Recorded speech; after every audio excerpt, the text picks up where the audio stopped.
Dios te salve María, llena eres de gracia, el Señor es contigo. Bendita tú eres entre todas las mujeres, bendito es el fruto de tu vientre, Jesús. Santa María, Madre de Dios, ruega por nosotros pecadores, ahora y en la hora de nuestra muerte. Amén. En el nombre del Padre, y del Hijo, y del Espíritu Santo. Amén. Por favor, siéntense. Hermanos, hay dos costumbres que tengo desde hace tiempo. Pedir con muchísima frecuencia el auxilio de la Santísima Virgen y recomendar a las personas que quieren escuchar la predicación que tengan donde escribir. Saquen por favor sus libretas. Si no tienen donde más escribir, pueden utilizar sus celulares en modo de silencio, por supuesto, porque de verdad tenemos muchas recomendaciones, hay muchas sugerencias, muchos consejos que vamos a recibir el día de hoy, y es bueno que eso no se pierda, es bueno que eso quede grabado en sus apuntes, de manera que es excelente que usted tenga sus libretas, tengan sus cuadernos, pero quiero contarles que llamar a la Santísima Virgen en nuestro auxilio como intercesora tiene un gran significado, porque nos dice la misma Biblia que María conservaba en su corazón y meditaba en su corazón la palabra de Dios. Esto quiere decir que ella es para nosotros el modelo perfecto para la reflexión que queremos hacer hoy.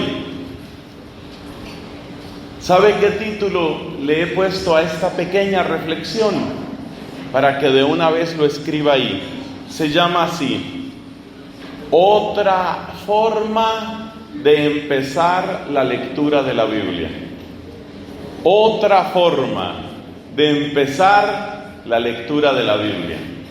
Ya vamos a explicar por qué hablamos de otra forma. Pero ese es el título. Se lo repito por última vez.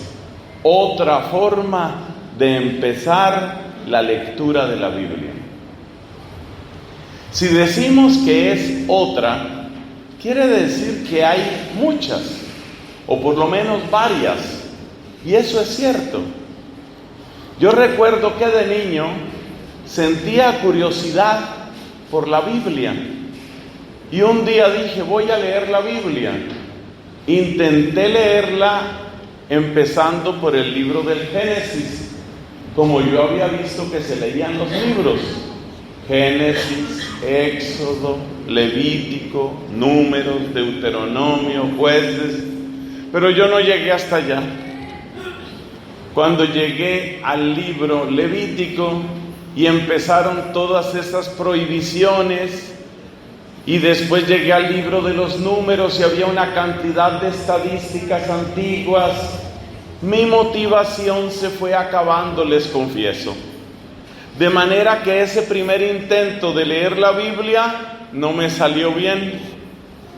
Parece que esa sería una manera de leer la Biblia: empezar en la primera página y terminar en la última página. Pero la experiencia muestra que esa manera como que no es la mejor, porque muchos que lo hemos intentado hacer así, resulta que terminamos desanimados, desmotivados, no le vemos un significado, y también uno sabe que no es leer por leer, se trata de sacar un provecho espiritual, de manera que ese modo no parece el mejor, pero ese es un modo. Otras personas toman otros modos. Por ejemplo, muchos protestantes utilizan un recurso interesante, que es decirle a la gente, por ahora no te metas con el Antiguo Testamento, no te metas, empieza solo con el Nuevo Testamento, y si acaso le vas a añadir 2 libros del Antiguo Testamento, que son el libro de los Salmos y el libro de los Proverbios. Esa manera de leer la Biblia es interesante en el sentido de que las palabras del Nuevo Testamento son mucho más comprensibles para nosotros y entonces uno no se desanima tan fácilmente. Pero luego, ¿qué pasa? Que si la persona ha hecho esa clase de lectura, le queda sin leer la mayor parte de la Biblia. Y si le queda sin leer la mayor parte de la Biblia, parece que le queda una gran deuda pendiente. Otras personas dicen, voy a hacer un estudio bíblico, voy a hacer un buen estudio bíblico. Y se ponen a hacer un estudio. A veces con una guía, a veces en un centro bíblico, hay gente que incluso va a la universidad. A veces funciona, a veces no funciona. Porque resulta que, por ejemplo, los que van a la universidad, esto les ha pasado a algunos religiosos y algunas religiosas. No es tan fácil estudiar la Biblia en la universidad, es decir, en facultades de teología. Porque esto es un poquito triste de decir, pero resulta que a veces hay profesores de Biblia que enseñan de una manera como agresiva, como que se gozan en confundir, en sacudir a la gente supuestamente para darle una fe más firme, pero resulta que le quitan la fe que tenían y no le dan una fe más madura. Entonces, este es el típico profesor de universidad, el típico profesor que dice, los libros de Moisés no los escribió Moisés, las cartas de San Pablo no las escribió San Pablo. Y entonces la persona que está tratando de amar la Escritura en esa universidad empieza a oír todas esas cosas, que el Mar Rojo no se dividió, que los milagros no sucedieron, y nos van llenando la cabeza no de amor por la Sagrada Escritura, sino de las últimas teorías de los exégetas, de los expertos de la Biblia. Entonces esa forma de estudio tampoco parece que ayuda mucho. Con esto estoy diciendo que hay varias formas de acercarse a la Escritura, pero da la impresión de que no todas esas formas están funcionando. Y sin embargo nosotros sabemos, como Iglesia Católica, y esa es la razón por la que estoy aquí invitado por nuestro párroco, todos sabemos como Iglesia Católica que tenemos una gran deuda con la Biblia. Para muchos católicos la Biblia sigue siendo un libro desconocido, o a veces es un libro grande, pesado y solemne, que está por ahí en algún lugar de la casa, pero las páginas se le ponen amarillas en ese lugar donde se abre. Entonces yo me acuerdo una casa, por ejemplo, donde tenían una Biblia, esa Biblia de Torres Amat, con unos grabados muy elegantes. Y entonces tienen la Biblia abierta, qué sé yo, en el Salmo 91 o en alguna otra página, y dura en esa página hasta que se pone amarilla la Biblia y no se lee. Es una Biblia que no se lee. Entonces los católicos sabemos que tenemos una deuda bíblica muy grande y sabemos que tenemos que hacer algo, pero al mismo tiempo nos damos cuenta que es difícil encontrar métodos que realmente sirvan. Toda mi vida, particularmente mi vida religiosa, ha tenido una profunda motivación bíblica. Mi especialización, ya lo dijo el padre Henry, mi especialización académica no fue en la Biblia. Yo soy doctor en teología fundamental, es mi especialización. Pero como predicador, misionero, profesor, dependo, necesito, respiro la revelación bíblica todos los días. Entonces ha sido una gran preocupación que he tenido para mí mismo, porque lo necesito, y también para ustedes, pueblo santo de Dios, porque quiero que mi gente católica, aquí en San Vicente y en todas partes, que mi gente católica pueda acercarse y amar más la Biblia, leerla más, volver a la Biblia nuestro libro amigo, el libro que está siempre cerca de nosotros. Entonces he estado buscando caminos y por supuesto yo mismo he leído la Biblia varias veces. Sin que me tomen esto como un acto de vanidad, les voy a contar que 3 veces en mi vida he leído completa la Sagrada Escritura. Los 72 libros de la Biblia, he leído completa la Biblia ya 3 veces. Y espero este año empezar un nuevo proyecto para grabar la Biblia entera en audio. Ya hay varias de estas ofertas en español, pero yo quiero dar una más. Quiero grabar la Biblia entera y quiero empezar este año. Sé que me tomará bastante tiempo, porque quiero hacerlo bien, pero yo quiero que nosotros nos enamoremos de la Sagrada Escritura. Quiero que sea nuestro libro amigo. Quiero que no sea un desconocido. Quiero que no sea un libro que estuvo siempre en la biblioteca y cuando me vayan a enterrar, pues pónganme la Biblia, será. Pero ¿de qué le sirve la Biblia a un cadáver? La Biblia te sirve a ti que estás vivo. Pero ¿cómo hacemos para acercarnos a la Biblia? Si no es tan fácil leerla ni en el orden cronológico ni en el orden lógico, no es tan fácil de estudiar, ¿qué hacemos para acercarnos a la Biblia? Es una pregunta que he tenido mucho tiempo, como ya les digo, y durante años puedo decir que he estado buscando esa respuesta. Lo que les voy a ofrecer esta noche es la mejor respuesta que he encontrado como una invitación hacia la Biblia. Y por eso lo he llamado otra forma de empezar la lectura de la Biblia. Permítanme que les explique de dónde surgió esta forma, que ustedes van a ver que es un poco desordenada. Es un poco desordenada, pero les va a gustar. Y yo creo que muchos de ustedes van a cambiar su relación con la Biblia. Lo digo en el nombre del Señor. Yo creo que la van a cambiar a partir de hoy. Yo creo que sí.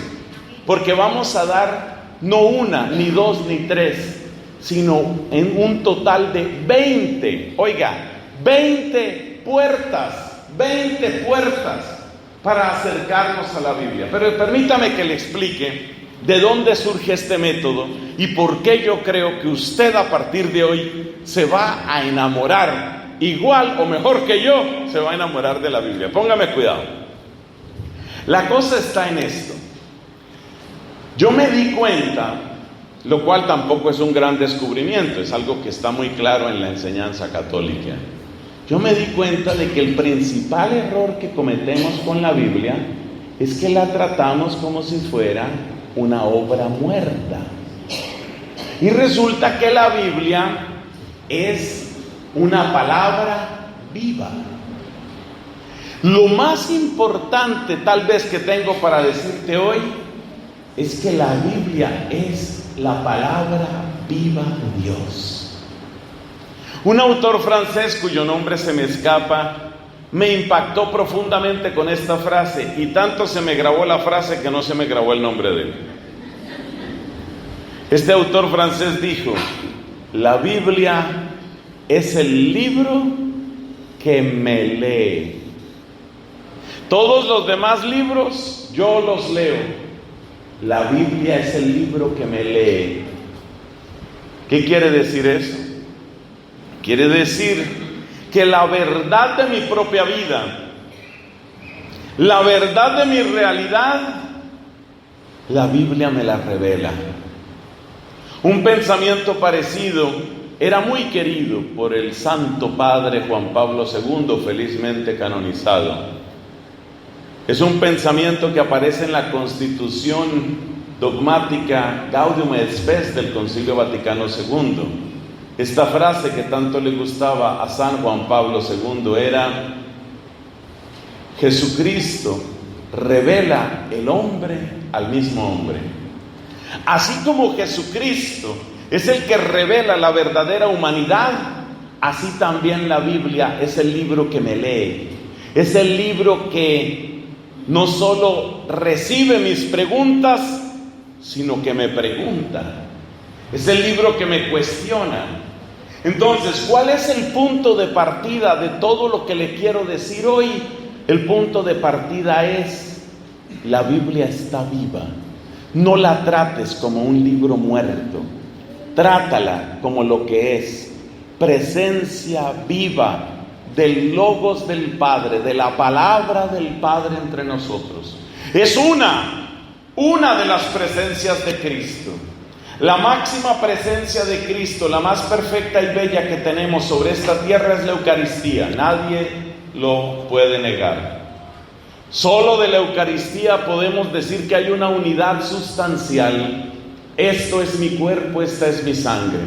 O sea que la Eucaristía es la presencia perfectísima de Jesucristo en esta tierra, pero no es la única.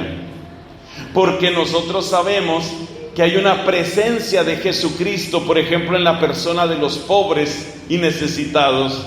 El mismo Jesús nos dijo: lo que ustedes le hagan a uno de estos mis hermanitos más pequeños, a mí me lo hicieron. O sea que en ellos hay una presencia de Cristo. El mismo Cristo nos dice que Él está presente en la comunidad cristiana, porque nos enseñó esto: donde 2 o 3 se reúnen en mi nombre, ahí estoy yo. Esa es otra presencia de Cristo en la comunidad. Y dentro de la comunidad hay una presencia singular de Cristo en los apóstoles y sus sucesores, que son los obispos, y los colaboradores de los sucesores de los apóstoles, que son los presbíteros. Y de ellos dijo Jesucristo: el que a ustedes escucha, a mí me escucha. Y también dijo a sus apóstoles, y solamente a ellos: a quienes ustedes perdonen los pecados, les quedan perdonados, otorgando de esa manera una potestad única, pero también revelando la unión peculiar que Él tiene con los que nos presiden en la fe, es decir, los obispos y los sacerdotes. Entonces hay una presencia especial de Jesucristo en los obispos y en los sacerdotes. Hay una presencia de Cristo en el universo entero, porque todo fue creado por Él y para Él. Hay una presencia de Cristo en el pecador arrepentido. Claramente la hay, porque es motivo de gozo en el cielo. Pero hay una presencia de Cristo entre todas estas presencias que es muy singular, y es la presencia de Cristo en su palabra. Porque dice Cristo en una disputa con las autoridades judías, dice Cristo: ustedes leen las Escrituras, ellas hablan de mí. Entonces yo te pido que tomes la Biblia, como el sagrario de tu casa. Oye, esa expresión tan bonita. Todos sabemos la manera como tratamos el sagrario en la iglesia. Donde está el sagrario, donde está la reserva eucarística, siempre tenemos actitudes de máximo respeto. Los que somos católicos protestantes no dejamos nunca de doblar nuestra rodilla para saludar a Jesucristo, para darle gracias por esa presencia, para adorarle, también para entregarle nuestras cuitas, nuestros dolores, porque sabemos que está real y verdaderamente presente en esa humilde cajita. Pues yo te pido que de alguna manera tú mires el libro de la Biblia como el sagrario que tú puedes portar en tu cartera, en tu maletín con el que vas a la escuela, en la biblioteca de tu casa. La Biblia es a modo de sagrario, no es un sagrario, pero es como un sagrario que tienes en la casa. Y en la Biblia está Jesucristo vivo, que quiere conversar contigo, que quiere hablar contigo. Por eso es necesario establecer una relación viva con la Biblia.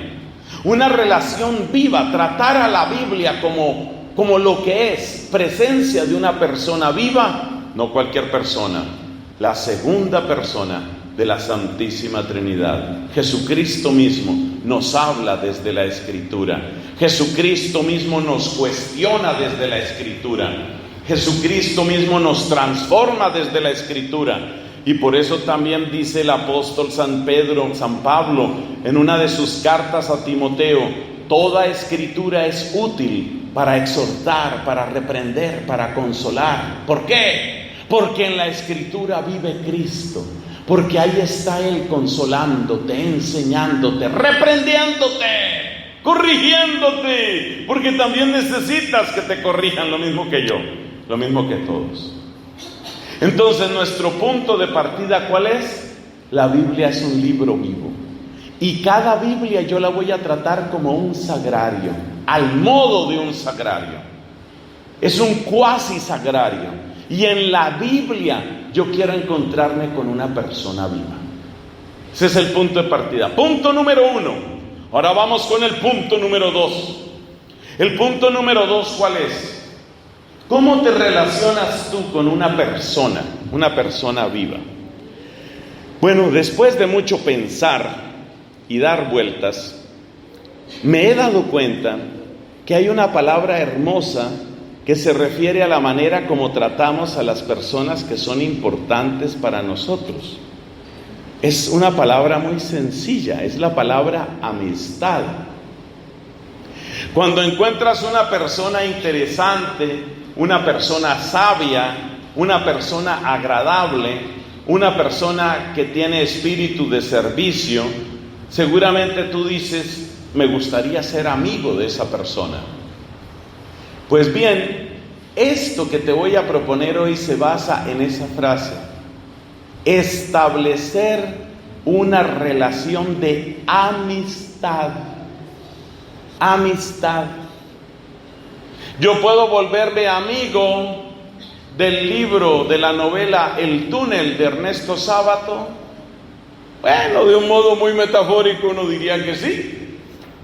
Me puedo volver amigo del libro Principia Mathematica Philosophiae Naturalis de Isaac Newton. Bueno, tal vez sí, en cierto sentido. Pero cuando nosotros hablamos de la Biblia, hacernos amigos de la Biblia no es una simple metáfora. Es establecer precisamente una relación viva con uno que está vivo. Y entonces, ¿qué es lo que yo te voy a proponer de aquí en adelante? Te voy a proponer 20 o 21, vamos a ver cuántas nos resultan al final, 20 o 21 maneras de empezar tu amistad con esa persona viva de Jesucristo en la Biblia. ¿Cómo empezar tu amistad? Porque a veces lo más difícil en la amistad es cómo empezar. ¿Cómo empezar? Entonces lo que yo te voy a contar aquí es de un modo muy sencillo, muy práctico, 20 o 21 maneras muy prácticas para empezar tu amistad con la Sagrada Escritura. ¿Y qué es lo que yo quiero? En el nombre del Señor, ¿qué es lo que yo quiero? Lo que yo quiero es que tu amistad empiece hoy y no termine nunca. Lo que yo quiero es que cada día te vuelvas más amigo de la Sagrada Escritura, más amiga. Que tu amistad crezca y que cada vez quieras conocer mejor esa palabra. A mí me admira una jovencita canonizada, monja de clausura, murió muy joven, vivió el siglo pasado, se llama Santa Teresita del Niño Jesús. Santa Teresita, cuando tenía unos 19, 20 años de edad, estaba tan vivamente enamorada de la Biblia que quería cada vez conocerla mejor. Y entonces decía ella, ¿cómo quisiera aprender bien el hebreo y el griego para acercarme más a la Biblia? Eso le pasa a uno cuando uno tiene un amigo. Cuando a una persona no le interesa a uno, pues uno no se preocupa ni por su origen ni por los detalles de su vida.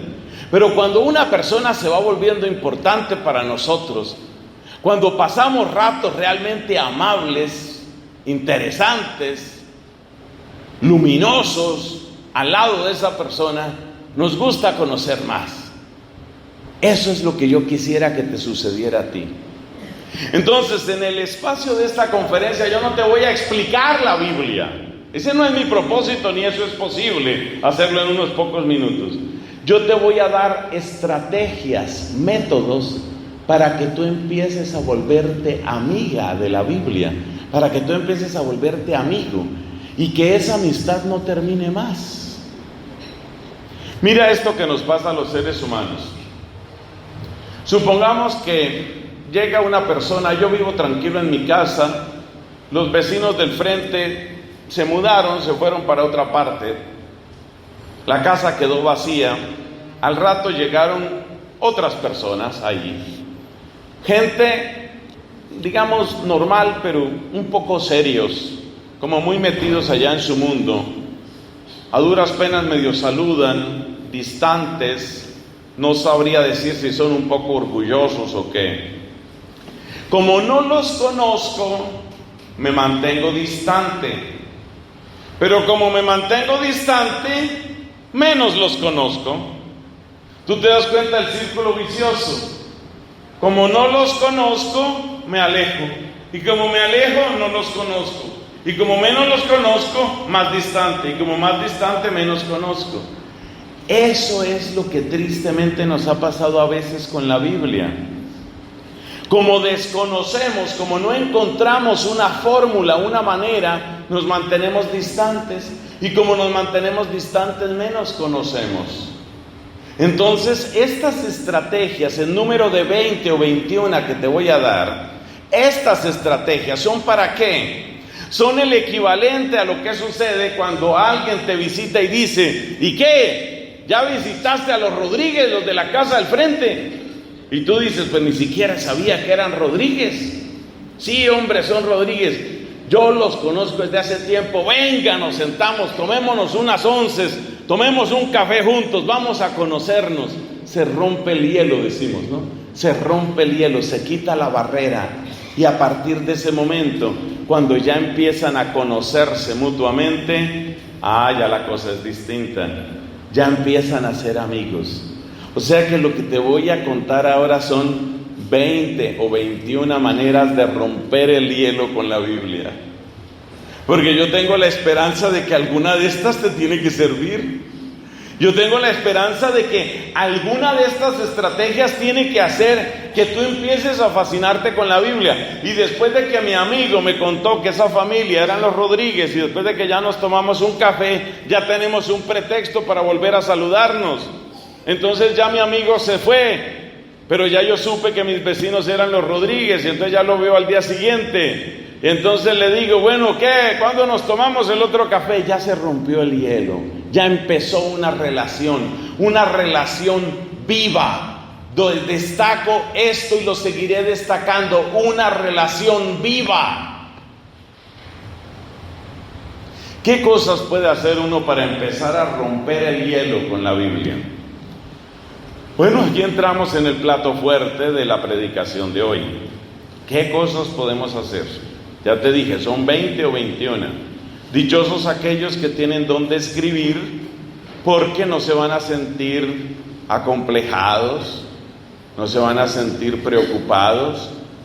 Pero, en todo caso, les comento una buena noticia. Esto, como ustedes ven, se está grabando en video, en audio, de manera que ustedes pueden volver a escuchar esta predicación, Dios mediante, si todo sale bien, que creemos que sí. Ustedes pueden volver a escuchar esta predicación y muchas otras predicaciones bíblicas en el canal de internet que yo tengo, un canal de YouTube. Muchos de ustedes conocen ese servicio de videos en internet que se llama YouTube. Yo tengo un canal que se llama Fray Nelson, así en una sola palabra. Este video va a publicarse en ese canal y usted puede volverlo a ver. Yo quiero que usted tome apuntes ahora, pero incluso si no ha podido escribir ahora, usted puede volver a escuchar esta predicación en ese lugar. Además, hay otras predicaciones de tema bíblico que también le pueden gustar y le pueden servir. Entonces, estamos en nuestra tarea de establecer una relación viva, una relación de amistad con la Sagrada Escritura. Estamos buscando estrategias específicas que estén al alcance de todo el mundo. Para mí esto es fundamental. Una de las razones por las que a veces yo siento desconfianza de esa especie de arrogancia que se mete en el mundo académico en ocasiones, es porque en esos ambientes académicos a veces se termina hablando un lenguaje y unos problemas que solo les interesan a los mismos académicos. Y yo digo, ¿y mi pueblo? ¿Y el pueblo de Dios qué? Entonces, te puedo garantizar que cada una de estas estrategias es para todo el mundo, incluyendo los niños y las niñas. Y las niñas pequeñitas también. Bueno, primera, vamos a romper el hielo. ¿Qué hago yo para empezar a moverme con la Biblia? San Agustín decía que el ser humano tiene tres grandes potencias que son la inteligencia, la voluntad y la memoria. Parece que nosotros tenemos una sobredimensión de la inteligencia, entender mucho, y de la voluntad, ser resueltos, ser líderes. Pero los antiguos sabían que la memoria es algo muy importante. Entonces la primera estrategia es: toma las lecturas de la misa del día, saca una frase, exactamente una frase de cada lectura, apréndetela de memoria. Memoria. Ay, pero ¿cómo viene usted a hablar de memoria si la educación memorística está superada? Mira, ¿cómo te lo explico? La memoria es el tejido de la amistad. Si usted y yo somos amigos y yo me encuentro con usted y no me acuerdo usted quién es, ya no somos amigos. Así sencillo. Así de sencillo. Esta es la tragedia, por ejemplo. Dios nos libre. Esta es la tragedia de todos estos problemas de demencia senil, de Alzheimer, de todo eso. Dios nos libre, pero si nos encontramos, si yo me encuentro con mi amigo de toda la vida y resulta que tiene un Alzheimer terrible y no sabe quién soy yo, dime cómo vamos a cultivar la amistad. No hay manera. Entonces, entiende por favor que esto te va a servir para muchas estrategias y ponlo así con letras grandes y bonitas. Yo pensé que usted estaba escribiendo. Pon con letras grandes y bonitas: la memoria es mi gran aliada para cultivar mi amistad con la Biblia. La memoria. Ah, pero yo tengo mala memoria. Sí, y una de las razones por las que tenemos mala memoria es porque la utilizamos demasiado poco. Por ejemplo, ahora todos utilizamos celulares y ahora nadie se sabe números telefónicos. ¿Se han dado cuenta? Hay gente que ya no sabe el número telefónico. Hay gente que uno le pregunta: mucho gusto, mi nombre es Nelson, ¿con quién estoy hablando? Permítame, saco el celular para saber quién soy. O sea, la persona no se acuerda cómo se llama, ni dónde viven, ni cuál es su dirección. ¿Y usted es casado o soltero? Permítame, consulto mi perfil de Facebook para ver si soy casado o soltero. O sea, estamos perdiendo la memoria. Entonces, la primera estrategia, ¿cuál es? Tome las lecturas de la misa. Hay muchas maneras de acercarse a las lecturas de la misa, muchas. Hay unas publicaciones que se sacan, distintas editoriales, distintos grupos están sacando esa clase de predicaciones, esa clase de publicaciones. Pero también en internet, usted encuentra las lecturas de la misa por internet. Entonces, una manera de empezar a acercarse a la Biblia es esa. El truco, para que usted me entienda para dónde vamos, el truco siempre es el mismo: utilizar la memoria y conectar con la vida. Siempre es el mismo. Utilizar la memoria, porque solo con la memoria se cultiva la amistad, y aplicar a la vida, porque solo lo que usted descubre que tiene una aplicación en su vida tiene un impacto en su corazón. Si yo le digo a usted, por ejemplo, se ha demostrado que no existe una fórmula general para las ecuaciones polinómicas de quinto grado o superior, a menos que usted sea un matemático profesional. Dentro de un minuto a usted se le ha olvidado eso, o menos, porque eso no tiene nada que ver con usted, porque eso no le interesa a usted, porque eso no tiene aplicación. En cambio, si yo le digo: tengan en cuenta que a partir del sábado santo va a haber 3 días en que no entra agua al pueblo. Uy, usted inmediatamente dice: hay que hacer algo, porque eso sí le interesa a usted, porque eso sí impacta su vida, porque eso sí tiene que ver con usted. Entonces, la base de todas estas estrategias, ¿qué es? Memoria, porque solo con la memoria se cultiva la amistad.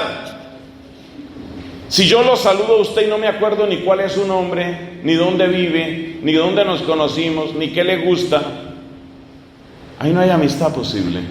La memoria es su gran aliada, su gran aliada. Y segundo, hay que aplicarlo a la vida. Entonces, la primera estrategia, ¿cuál es? Tome usted las lecturas del día, léalas.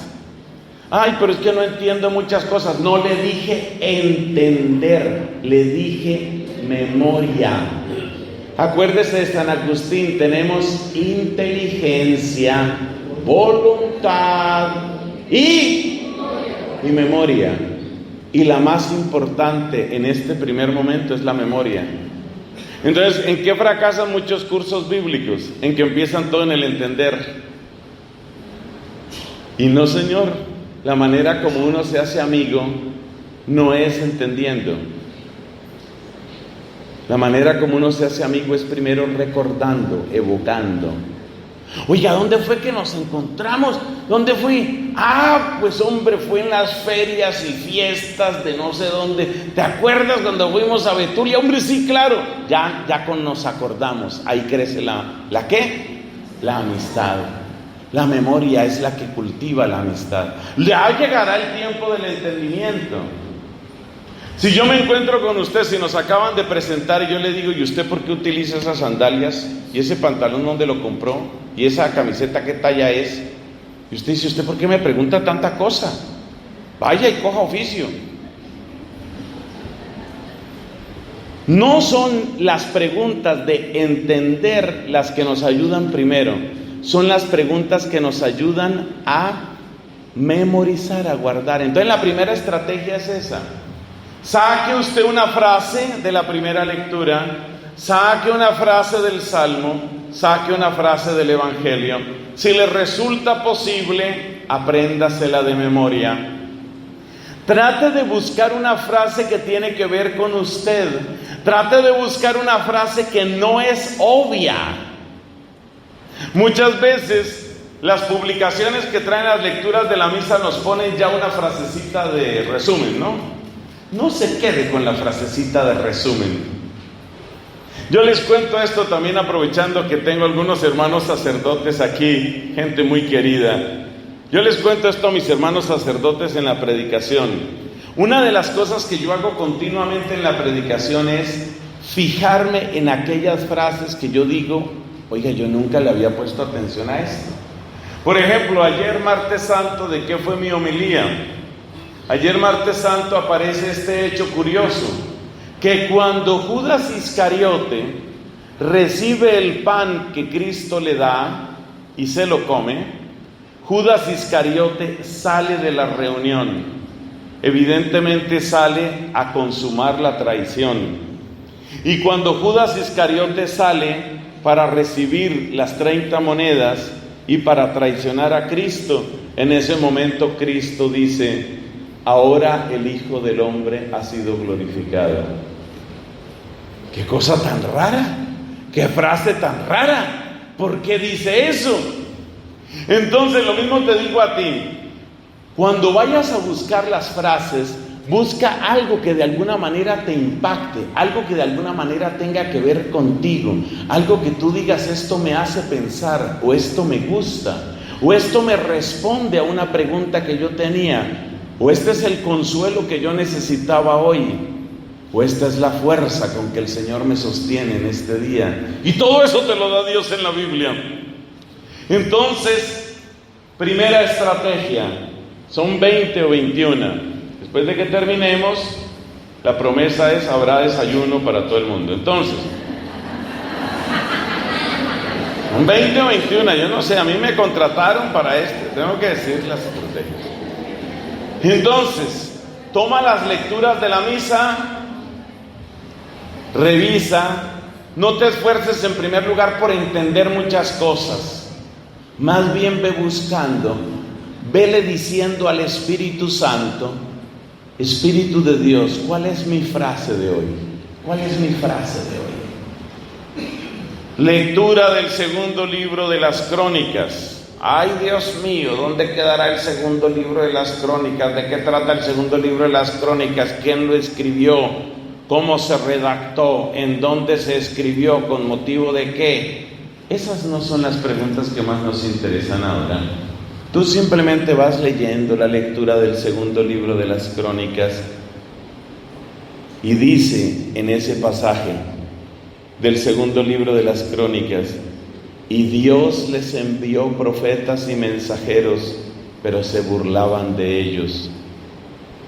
Y ese día esa frase me golpea: se burlaban de ellos. Yo digo, eso está pasando también ahora. Hay mucha gente que se está burlando del mensaje de Dios. Esa frase me gusta, esa frase es importante. Entonces tú vas a buscar tu frase, la tuya. Yo te cuento aquí ejemplos míos, pero eso no importa tanto. Lo importante es que tú busques tu frase y luego te estarás haciendo un gran favor si intentas memorizarla. Hay frases que a mí se me han quedado grabadas desde el primer día en que las leí. En el libro de los Jueces, por ejemplo, aparece esta frase: y cuando los hacía morir, lo buscaban. Parece que el ser humano es tan obstinado que solo cuando está en gravísimo peligro se acuerda de Dios. Esa frase a mí me impactó mucho. Entonces yo la grabé en mi memoria. Yo quisiera tener mejor memoria porque quiero amar más a mi Señor y quiero conocerlo mejor. Entonces la primera estrategia: toma las lecturas de la misa, las revisa sin preocuparte mucho de si estoy entendiendo todo, respondiendo a todas las preguntas pertinentes. Escoge una frase por cada lectura, sobre todo algo que tú puedas relacionar con algo de tu vida, y trata de memorizarlo. ¿Cuánto tiempo tengo que hacer ese ejercicio? Años, muchos años. A medida que tú vas recordando frases, varias de estas estrategias incluyen la memoria, como ya les dije. A medida que tú vas recordando frases, va sucediendo algo maravilloso. Esto es como cuando uno tiene esos juegos que llaman rompecabezas. Cuando tú te acuerdes, cuando tú empieces este camino con esta primera estrategia y tú te grabas la primera frase, es como recibir una pieza de un rompecabezas. Con eso no se hace gran cosa. Al otro día, otra pieza, y esas dos piezas ni siquiera casan. Al otro día, otra pieza, y vas recibiendo piezas del rompecabezas. De repente tú dices: esto conecta con esto. Ese es el día bendito. Ese día Dios está poniendo su casa dentro de ti. Porque lo que Dios quiere es que esa construcción maravillosa de luz y de verdad, ese camino maravilloso de providencia y de ternura que está en la Biblia, no se quede en las páginas, no se quede en la tinta, sino que se haga realidad en ti. Entonces lo que Dios hace cada vez que tú lees con amor la Biblia es darte otro pedacito y otro pedacito. Y esos pedacitos que van llegando a tu mente y a tu corazón, al principio parece que son como un gran desorden, como una colección sin forma. Pero si tú estás siendo guiado por el Espíritu Santo, llega el día en el que tú descubres: esto se parece a esto, esto conecta con esto. Y el día que tú empiezas a hacer eso, el día en que tú empiezas a conectar esas distintas piezas, entonces tú empiezas a reproducir dentro de ti lo que Dios reveló a su pueblo, lo que Dios nos dio a través de su Hijo Jesucristo. Eso se va conectando dentro de ti, porque eso es lo que Dios quiere, según anunció en el capítulo 31 de Jeremías: escribiré mi ley en sus corazones. Lo que Dios quiere es que la palabra se reconstruya dentro de ti. A mí se me ocurren a veces unas imágenes tan infantiles. Haz de cuenta ahora que tenemos esa puerta allá. Imagínate que nosotros tuviéramos que pasar la casa donde están los padres, la tuviéramos que pasar a través de esa puertecita. y tuviéramos que reconstruir esa casa de este lado del edificio. Es una imagen infantil. Entonces, no podemos pasar toda la casa porque no cabe por esa puerta. ¿Qué tenemos que hacer? Vamos sacando un ladrillo y lo pasamos, vamos sacando otro pieza y lo pasamos, vamos pasando una silla, vamos pasando un pedacito, y luego de este lado vamos armando otra vez la casa. Eso es lo que Dios quiere hacer con la Biblia. Y cuando tú vas tomando cada una de esas palabras y las vas memorizando, es como si pasaran a través de una estrecha puerta. Esa estrecha puerta, ¿qué es? Esa estrecha puerta es el tiempo estrecho que tú tienes, la inteligencia estrecha que tú y yo tenemos, porque la inteligencia de Dios nos rebasa infinitamente. Entonces, tu inteligencia, que resulta pequeña frente a la sabiduría de Dios, lo mismo que la mía, tu tiempo que resulta pequeño, tu voluntad que resulta pequeña, tu virtud que resulta pequeña, todo eso es tu puertecita estrecha. Pero a través de esa puertecita, Dios va pasando poco a poco los ladrillos de su templo. Y a medida que tú vas recibiendo la palabra de Dios, hay un día glorioso en el que tú empiezas a conectar las piezas y en el que tú empiezas a decir, ahora entiendo. Y ese momento es glorioso. Por ejemplo, un día tú dices, ahora sé por qué le decían a Cristo, Hijo de David. Hijo de David, ten compasión de mí. ¿Por qué le decían Hijo de David? Ya lo entendí, pero lo entendí porque se conectaron las piezas que yo voy recibiendo del rompecabezas. Entonces se va construyendo dentro de ti la morada de Dios, porque Dios quiere habitar en ti, porque tú eres templo de su Espíritu. Pero no quiere Dios que ese templo sea un templo desnudo e indigno, quiere que sea un templo adornado y bello. Y por eso los que conocen y aman más esta palabra van construyendo en su corazón y en su mente un verdadero santuario en honor de Jesucristo. Esa es la belleza de este conocimiento. Bueno, no me voy a demorar tanto en cada una de las estrategias, lo que pasa es que tocaba explicar bien esta.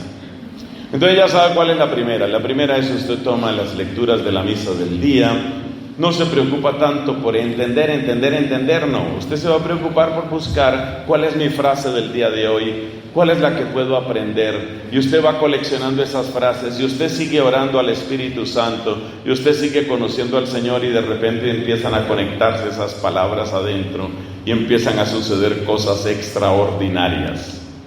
Segunda estrategia. La segunda estrategia la hemos aprendido de algunos de estos cristianos no católicos. Lee el libro de los Proverbios. ¿Por qué es absolutamente singular el libro de los Proverbios? Otro libro te voy a sugerir, el libro eclesiástico. Lee el libro de los Proverbios o el libro eclesiástico. ¿Por qué esos libros nos van a servir? Son de muy fácil lectura, muy fácil lectura. No se necesita ninguna preparación especial y están llenos de recomendaciones prácticas sobre lo que significa el amor, la amistad, el uso del dinero, el uso del tiempo, el uso de la palabra.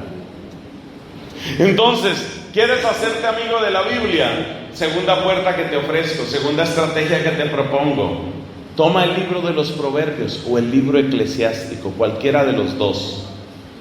Toma uno de esos libros y ve leyendo un capítulo, y de nuevo trata de guardar en tu memoria, siempre la memoria, trata de guardar en tu memoria todo lo que puedas. Hay cosas tan bellas en el libro de los Proverbios. Hay algunas que son muy simpáticas, hay otras que lo dejan a uno pensando y uno dice, ¿será que estoy entendiendo bien? Quiero animar a todos. No se necesita ningún estudio previo para asomarse al libro de los Proverbios, ninguno. Tú puedes hoy por la noche llegar a tu casa, abrir el libro de los Proverbios y verás que ya empiezas a entender. Por eso es un libro único. Y lo mismo hay que decir del libro eclesiástico.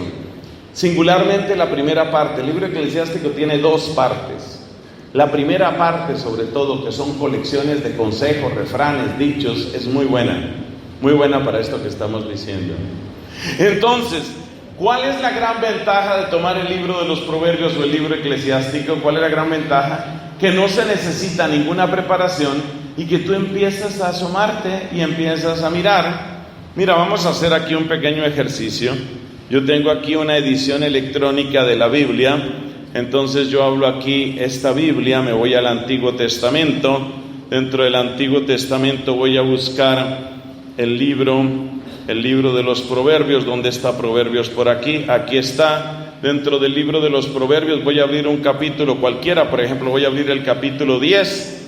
Y mira lo que dice el capítulo 10. Lo he abierto al azar. Mira lo que dice. Proverbios de Salomón. Un hijo sabio es la alegría de su padre. Un hijo insensato es la amargura de su madre. Tengo que tener estudios de posgrado. Tengo incluso que haber acabado el bachillerato para entender esa frase, ¿no? La entendemos todos. Esa es la gran ventaja que tienen el libro eclesiástico y el libro de los Proverbios, que son libros que no requieren ninguna preparación, y por eso es una gran cosa acercarse a esos libros. Esa es la segunda estrategia. Tercera estrategia. Avancemos, mis hermanos, porque no les gustó la idea de quedarse hasta el desayuno. Otro libro que resulta de muy fácil lectura es el libro de oraciones. ¿Cuál es el libro de oraciones de la Biblia? Los Salmos.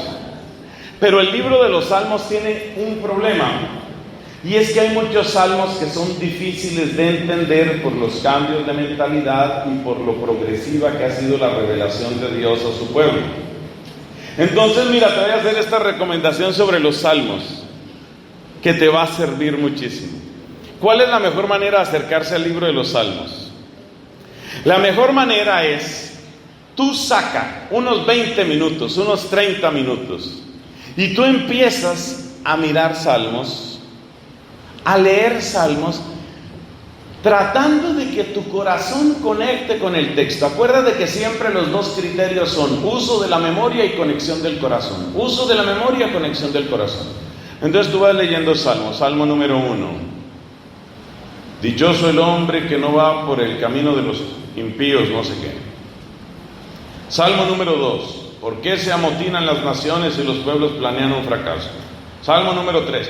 Entonces tú vas viendo los salmos y de repente hay un salmo que tú sientes, me gusta, se parece a lo que estoy viviendo, conecta con mi momento, conecta con mi necesidad. Mi necesidad puede ser necesidad de agradecer, puede ser una necesidad de darle palabras a mi alegría, la alegría de mi alma, o mi necesidad puede ser que realmente estoy pasándola muy mal, porque me siento traicionado, deprimido, solo, dividido, lo que sea. Te puedo asegurar, siempre habrá un salmo que describa tu corazón. Escriba esa frase, que esa frase le sirve. Siempre habrá un salmo que describa tu corazón. Son 150 salmos, y en cada salmo hay tal variedad de situaciones. Siempre habrá un salmo que describa tu corazón. Por eso decía aquel hombre, la Biblia es el libro que me lee. Entonces, ¿cuál es el tercer ejercicio? Estamos apenas en el tercero. ¿El tercer ejercicio cuál es? El tercer ejercicio es toma los salmos hasta que llegues a uno que tú dices, esto conecta conmigo. Esto conecta conmigo. A veces por el tono poético que tiene, la ley del Señor es perfecta y es descanso del alma. El precepto del Señor es fiel e instruye al ignorante. ¡Qué lindo! Lo voy a volver a leer. La ley del Señor es perfecta y es descanso del alma. El precepto del Señor es fiel e instruye al ignorante. Me gustó. Eso que te gusta, eso que conecta contigo es importante. Por eso muchos tienen la práctica de subrayar en la Biblia. Si van a hacer eso, por favor háganlo de manera discreta, amorosa. Acuérdese qué es la Biblia. La Biblia es un cuasi sagrario. Tal vez se puede subrayar, pero así de manera suave. Destaca eso. Eso que va haciendo Eso va haciendo que Dios te enseñe su lenguaje. A ver, ¿cómo nos enseñaron a hablar nuestros papás? Hablándonos. Nos estaban hablando y hablándonos nos enseñaron a hablar. Así es Dios con nosotros. Hablándonos nos enseña su lenguaje. De manera que nuestra oración tenga su sabor, tenga su perfume, tenga su estilo, tenga su luz. Entonces, haz eso con el libro de los Salmos.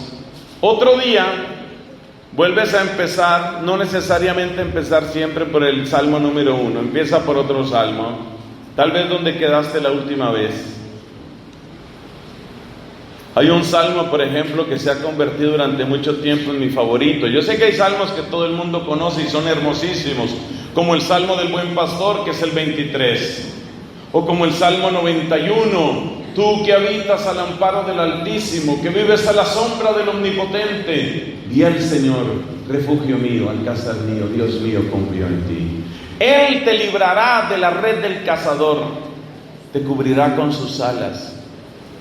Qué cosa tan linda, eso es hermosísimo.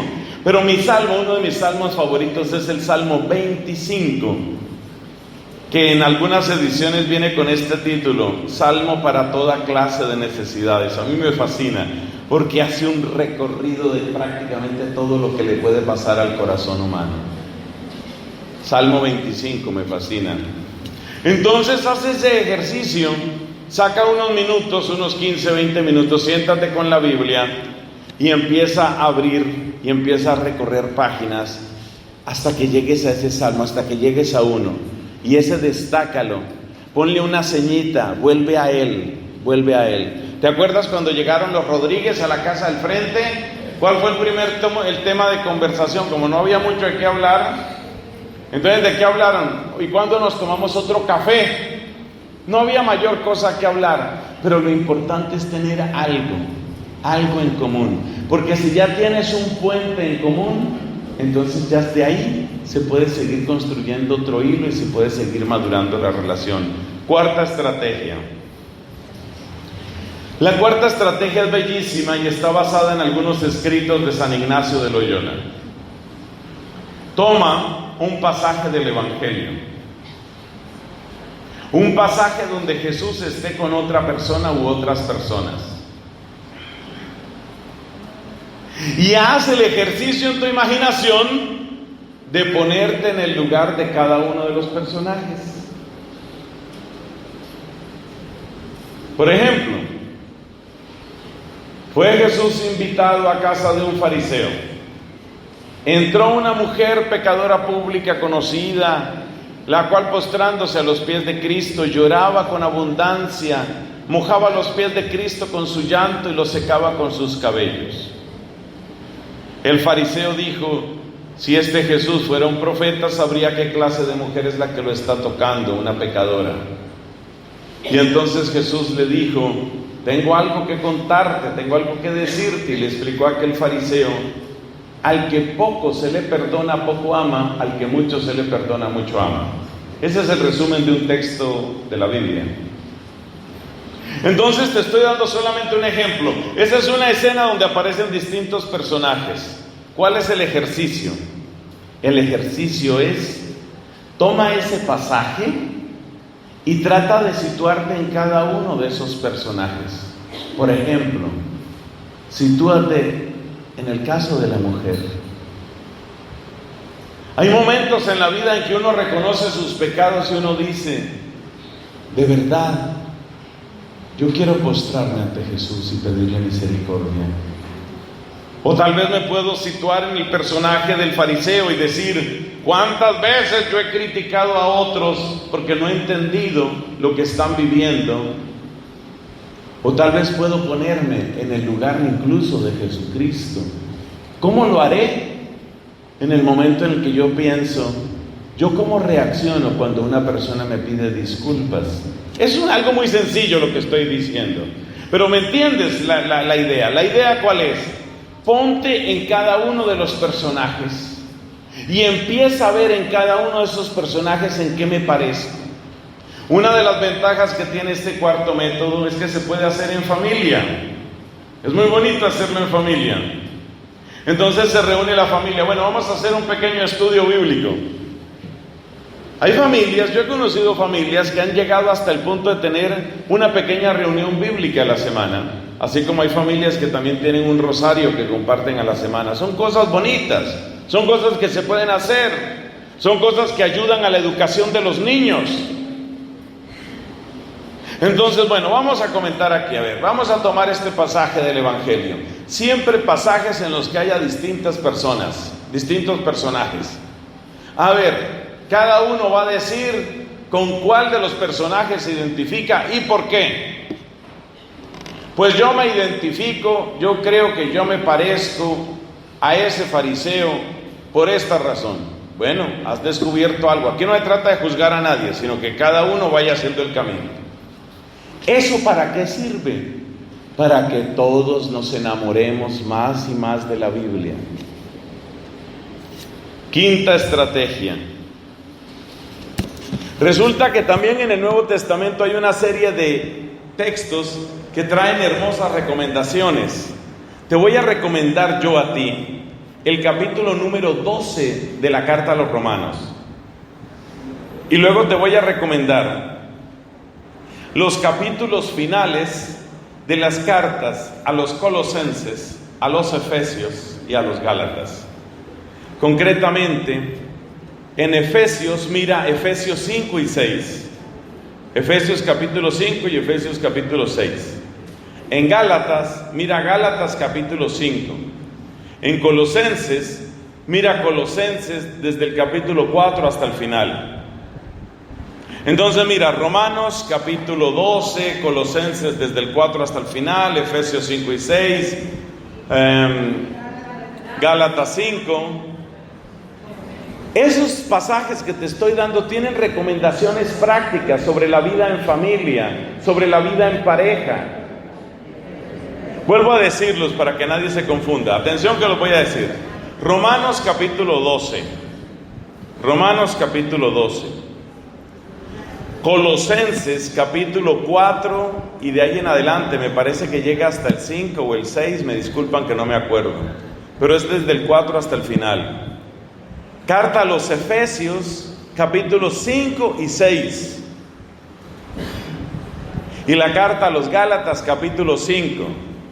Todos esos textos son de San Pablo y todos están llenos de recomendaciones prácticas para la vida en pareja, para la vida en familia, para la vida en comunidad cristiana.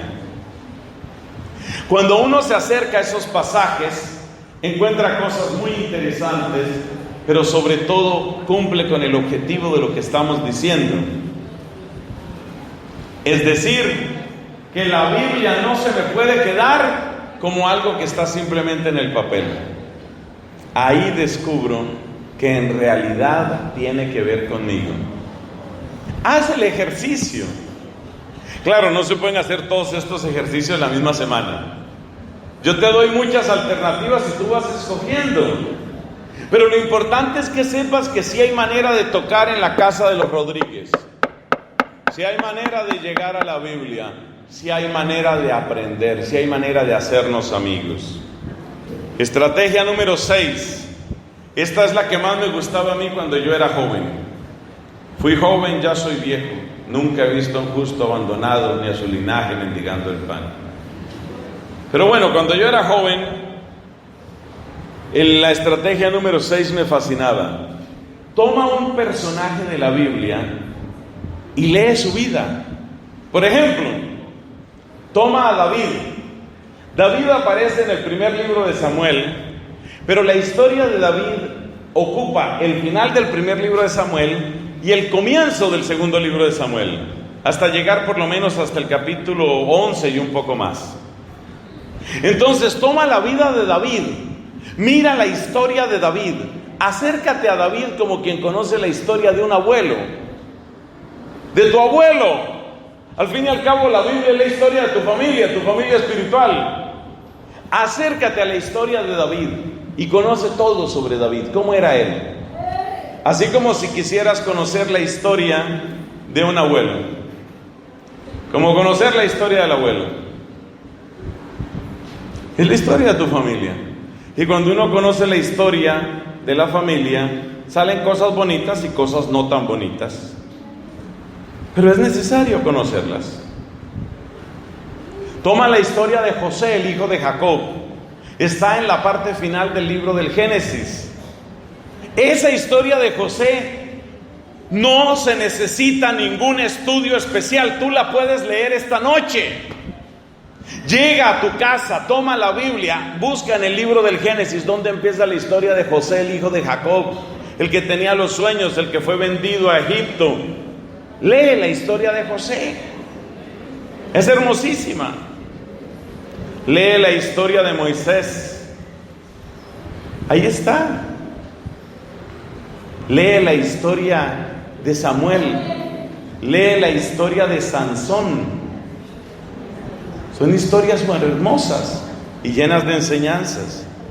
Entonces la estrategia número 6 es: toma la historia de un personaje y léela.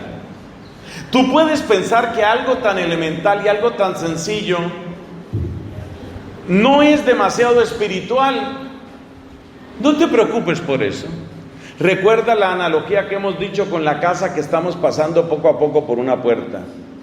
Cada pasaje de la Biblia que tú vas leyendo, cada pedacito que vas comprendiendo, cada cosa que vas recibiendo, te va haciendo un inmenso bien.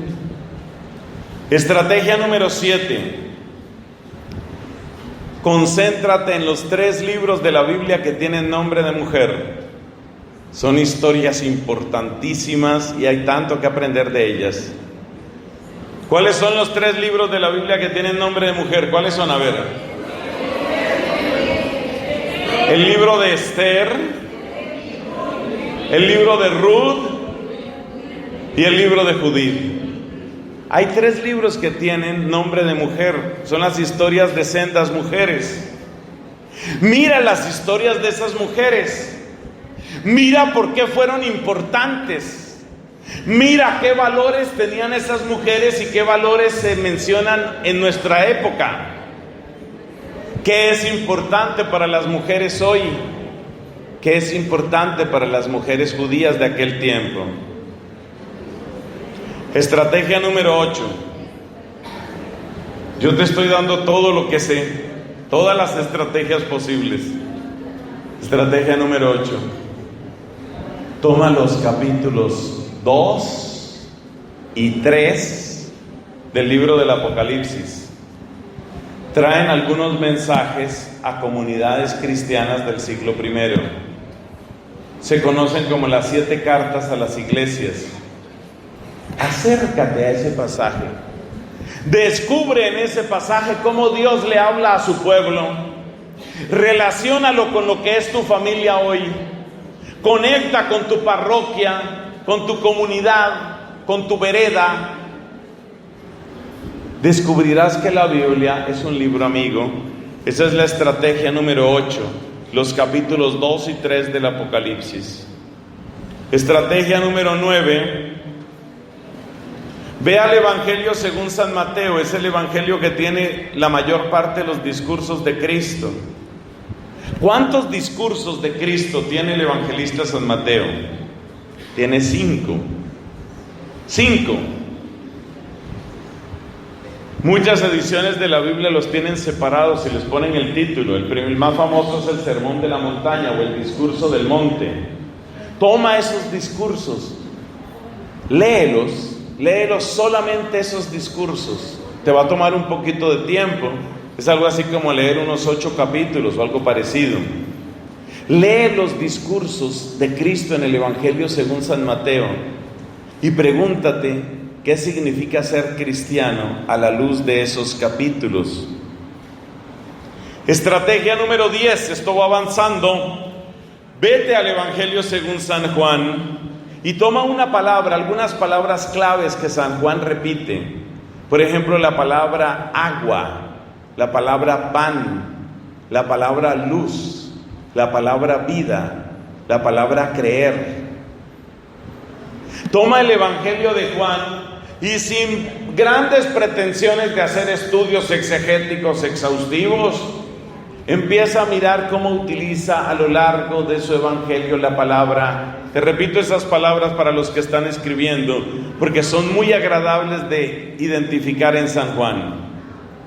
Agua, pan, luz, creer, vida, señal. Todas estas son palabras muy importantes en San Juan. Toma esas palabras y empieza a buscarlas en el Evangelio de Juan. ¿Qué te estoy dando con esto?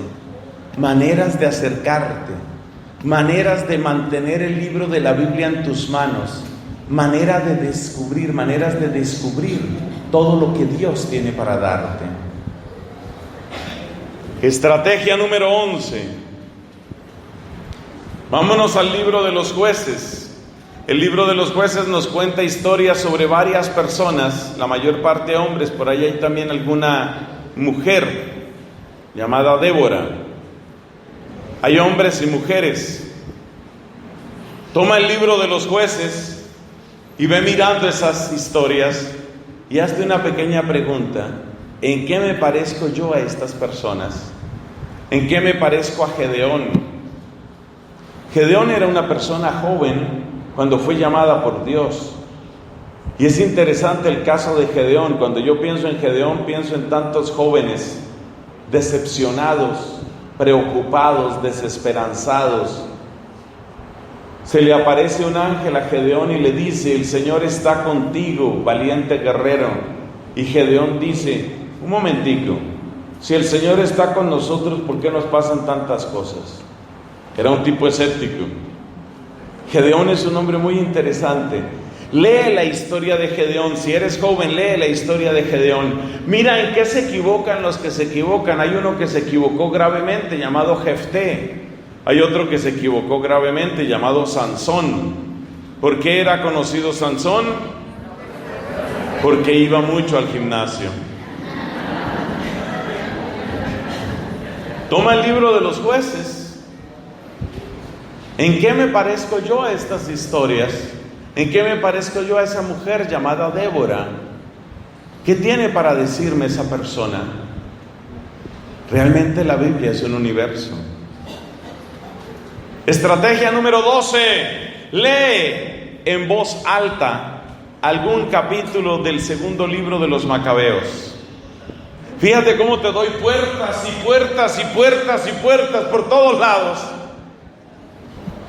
Yo te advertí, esto va a ser un poco desordenado, pero lo que te estoy dando son puertas y puertas para que tú entres por alguna parte.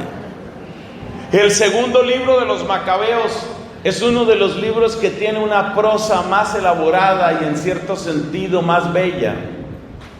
El segundo libro de los Macabeos nos cuenta historias de persecución, historias de fidelidad. Y tiene un tono tan solemne, tan bello, que vale la pena que lo leas en voz alta. Qué hermoso que tú leas esto en voz alta. Esa historia, esas historias que aparecen en el libro de los Macabeos. Vamos a buscar aquí un pedacito porque no nos vamos a quedar sin mencionarlo. Esos libros de los Macabeos. Mira, por ejemplo, esto del capítulo 7 del segundo libro de los Macabeos. Oye esto: no se necesita ningún estudio especial, no se necesita ningún posgrado, basta con que le dediques un poco de tiempo, basta con que prepares el oído, basta con que dejes que esta palabra te conquiste. Arrestaron a 7 hermanos con su madre. El rey quiso obligarlos, haciéndolos azotar, a que comieran carne de cerdo prohibida por la ley. Tiempo de persecución. Un rey déspota que quiere obligar a unos cuantos jóvenes a que desobedezcan la ley de Dios. Uno de ellos, hablando en nombre de todos, dijo: ¿qué quieres preguntarnos y saber? A mí me encanta este texto porque estoy acostumbrado a ver jóvenes rebeldes, pero muchos jóvenes no saben para qué ser rebeldes, ni contra qué ser rebeldes. Estos sí sabían. Qué hermosura como se le enfrentan a ese rey déspota y le dicen: ¿qué quieres preguntarnos y saber? Estamos prontos a morir antes que a quebrantar la ley de nuestros antepasados. Y sigue el texto. Lea esto, lea esto. Es de fácil lectura, es provechoso, es emocionante, impacta. La manera como torturan a esos muchachos. A varios de ellos les cortan las manos, los pies, los mutilan, los asesinan y ellos permanecen firmes. Ese es el tipo de cosas que hay que leer. Entonces, segundo libro de los Macabeos, lea textos en voz alta. Estrategia número 13. Toma una buena edición de la Biblia, por ejemplo, la Biblia de Jerusalén. Lee la introducción a las cartas católicas. Muchos católicos no saben qué son las cartas católicas. Da que pesar esto. A veces le dan a uno ganas de llorar. Entonces, lee la introducción a las cartas católicas. Asegúrate de que estás entendiendo lo que ahí se dice. No es demasiado complicado. Y después lee esas cartas. ¿Cuáles son esas cartas católicas? Pues ahí está la carta de Santiago, ahí están las 2 cartas de Pedro, ahí está la carta de Judas Tadeo, ahí están las 3 cartas de San Juan. Esas son las cartas católicas. Estrategia número 14. Utiliza la liturgia de las horas para aprenderte algunos cánticos o de nuevo algunos salmos. Cada vez hay más católicos que van conociendo que la oración oficial de la iglesia se llama la liturgia de las horas. Por ejemplo, este servidor de ustedes todos los días publica las oraciones de la mañana, de la tarde y de la noche. Yo lo publico en mi perfil de Facebook y lo publico en mi página web. Mi página web se llama frainelson.com/blog, blog, frainelson.com/blog. Ahí publico todos los días laudes, vísperas y completas, todos los santos días, todos los días. Cada vez hay más católicos que conocen qué es la liturgia de las horas. Hay muchas ediciones de la liturgia de las horas que están gratis en internet. Apréndete cánticos. Apréndete cánticos. Dios de los padres y Señor de la misericordia, que con tu palabra hiciste todas las cosas y formaste al hombre a tu imagen para que conociera tus obras y para que en ellas reconociera tu esplendor. Algo muy parecido dice el libro de la sabiduría, capítulo 9. Toma esos cánticos. De nuevo, santifica tu memoria, santifica tu memoria. Una vez fui a confesarme y me dice el sacerdote: ¿de qué quiere acusarse? Le digo: mis pecados. Y el sacerdote me dio una estrategia que nunca se me olvidó. Si usted quiere limpiar su cabeza de malos pensamientos, llénese de buenos pensamientos. Si usted quiere limpiar su boca de malas palabras, llénese de buenas palabras. Si usted quiere limpiar su día de malas acciones, llénese de buenas acciones y de buenas obras. Entonces, a medida que tú vas llenando tu mente y tu corazón, los vas llenando de estas palabras santas de la Escritura, a medida que tú te vas aprendiendo estos cánticos, tu cabeza va quedando limpia, tu corazón va quedando limpio, tu vida va quedando limpia. Lo dijo Jesús, capítulo número 15 del Evangelio según San Juan. He aquí lo que dice Jesús a sus apóstoles: ustedes ya están limpios por las palabras que les he dicho. La palabra de Cristo te va limpiando. Y nuevamente te exhorto con fuerza: deja que llegue la palabra del Señor a tu vida. Deja que esa palabra, siendo memorizada por ti, se grabe profundamente y te limpie. ¿Y de qué tiene que limpiarte Dios? De mentiras, de ignorancias, de chismes, de vulgaridades, de obscenidades, de imágenes sucias y vergonzosas, de calumnias, de miedos. Deja que entre el torrente de la palabra divina. Deja que entre ese torrente. Y deja que ese torrente te libere de todo eso. Que salga todo ese miedo, que salga toda esa vulgaridad, que salga toda esa mentira. Si en otro tiempo, dice San Pablo en su carta a los romanos, si en otro tiempo hemos utilizado nuestros miembros para injusticia, que ahora estén para el servicio de Dios. Llena tu vida de esta palabra y deja que te limpie de miedos, de depresiones, que te limpie de mentiras y de obscenidades. Deja que esta palabra te limpie. Por eso la importancia, una vez más lo estoy diciendo, de la santificación de la memoria. Estrategia número 15.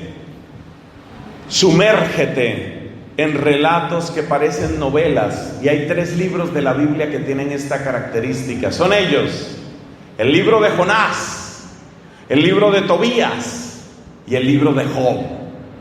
Acércate a estos libros como quien lee una novela, en vez de leer tantas tonterías, en vez de sentarte a ver una cosa que se llama Guadalupe, no sé qué. En vez de sentarte a ver estas novelas, mira esto, lee esto. Entonces, ¿cuáles son las 3 obras recomendadas que parecen novelas, pero que dejan una enseñanza profunda? Esta señora tiene una cara de atenta impresionante. ¿Cuáles son las 3 obras? Jonás, Tobías y Job. Jonás, Tobías y Job. Léelas como quien lee una novela. No te preocupes de entender demasiado. Déjate llevar por el relato. Saborea lo que está ahí. Léelo de tal manera que cuando termines quieras volver a leerlo. Te aseguro que en la lectura número 17, 18, 19, tú dices: aquí hay algo realmente grandioso. Estrategia número 17. Vamos a dejarlo en 20. Yo era por ver si estaban atentos. Estrategia número 16. Escribe 7 o más, por lo menos 7 o más preguntas que tú le harías a San Pablo si pudieras entrevistarlo. 7 o más preguntas. Y después de escribir esas preguntas, vete al libro de los Hechos de los Apóstoles, vete a la primera carta de Timoteo y vete a la segunda carta de Pablo a los Corintios y a responder preguntas. Hechos de los Apóstoles a partir del capítulo 9, segunda carta a los Corintios desde el capítulo 1, más desde el segundo, segunda carta a los Corintios capítulo 2 y siguientes, y primera carta de Timoteo. Esos textos te ayudarán a responder muchas cosas. Segunda Corintios desde el capítulo 2, Hechos de los Apóstoles desde el capítulo 9, Segunda Corintios, no primera, Segunda Corintios desde el capítulo 2. Luego, primera carta a Timoteo desde el capítulo 1. Hechos de los Apóstoles desde el capítulo 9. Y me falta uno, Filipenses desde el capítulo 3. Entonces, tú haces las 7 preguntas sobre San Pablo y luego te dedicas a leer estos textos que te he dicho. Y empiezas a encontrar cosas extraordinarias. La idea mía es que haciéndote amigo de Cristo te hagas amigo de los amigos de Cristo, como San Pablo. De eso se trata. Ahora sí vamos para la estrategia número 17. Esta gente de San Vicente es extraordinaria realmente. Muy buena, muy buena. Hablan mucho, pero son buenos. Estrategia 17. Imagina que estás en un café o un lugar parecido, un lugar de conversación es lo que quiero decir. Utiliza tu imaginación. Imagínate que estás en un café o en un lugar parecido y entra de repente el autor del libro Eclesiastés o el autor del libro del Cantar, el que habla del amor entre el hombre y la mujer. o el autor del libro, ¿cuál es el otro que tengo aquí? El libro de la sabiduría. Y tú imagínate cómo es una conversación con esta persona. Entonces tú vas a leer un poquito del Eclesiastés, un poquito, lo que quieras. Vas a leer un poquito del libro de la sabiduría. Por favor, en el libro de la sabiduría sí les recomiendo el capítulo 2. Es extraordinario para esta conversación. Entonces tú imagínate que tú lees el libro Eclesiastés. Sobre todo te recomiendo Eclesiastés capítulo 3, sabiduría capítulo 2. Y el otro que dijimos fue el Cantar de los Cantares, que podrían ser varios, hay tantos textos tan bonitos ahí. Puede ser el Cantar capítulo 2, que es uno de los más poéticos, la manera como habla del amor entre la mujer y el hombre. Qué cosa tan linda. Entonces tú lo que vas a hacer es leer, por ejemplo, Cantar capítulo 2, Sabiduría capítulo 2. ¿Y cuál es el otro? Eclesiastés capítulo 3. Y tú te vas a imaginar que estás sentado en un café con el autor de uno de estos. Y tú simplemente vas a escuchar lo que la persona tiene que decir. Y te vas a preguntar qué clase de persona es la que habla de esa manera. Porque te repito, yo quiero que seas amigo de la Biblia.